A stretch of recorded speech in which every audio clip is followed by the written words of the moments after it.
orang diabetes. Ya. Nah, pertanyaan diabetes itu muncul karena apa?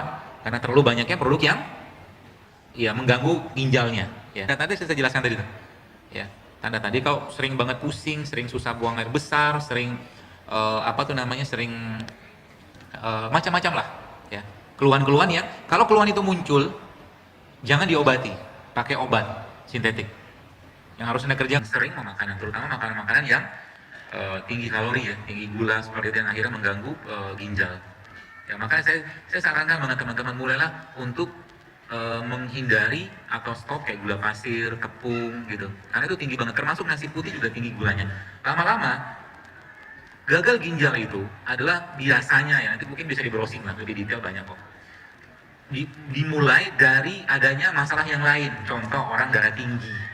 Darah tinggi lama-lama kalau jantung sudah nggak mampu kompensasi, ya ginjalnya kena. Orang diabetes, ya. Nah, pertanyaan diabetes itu muncul karena apa? Karena terlalu banyaknya produk yang mengganggu ginjalnya, ya, pankreasnya seperti itu. Maka ya makanan-makanan seperti itu dihindari. Dan tubuh kita ini Bapak Ibu sekalian nggak langsung ujuk-ujuk sakit, ya. Tapi kalau dia sudah mulai sakit, maka dia akan memberikan tanda. Tanda tadi saya jelaskan tadi, ya.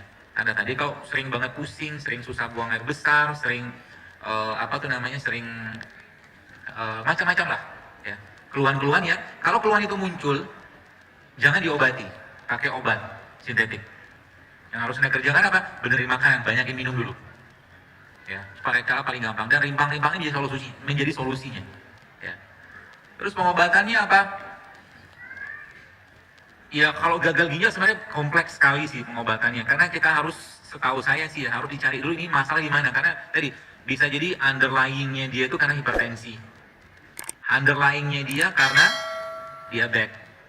Ya, kalau udah case-case berat seperti ini, saya sarankan mendingan cari herbalis ya, atau mungkin teman-teman herbal gitu yang bisa intensif menerapinya. Bisa sembuh nggak? Nah, ini keyakinan seperti ini harus kita pegang baik-baik. Kata Nabi SAW, likuli da'in dawa'un. Setiap penyakit itu pasti ada obat. Itu ya janjinya Nabi. Kalau ada janji Nabi, maka kita harus yakin. Ya, kita harus yakin bahwa semua penyakit itu mungkin bisa jadi belum sembuh karena kita belum diberitahu sama Allah. Ya. Karena itu bagian dari akidah. Jadi kalau ada orang bilang kencing manis nggak bisa sembuh, ya silakan aja ngomong kayak begitu, nggak masalah. Tapi kalau kita sebagai seorang mukmin yang percaya kepada Allah dan takdir, pasti bisa sembuh kalau Allah berkehendak itu sembuh. Itu akidah itu begitu. Ya. Bahkan mungkin bisa jadi dengan sedekah bisa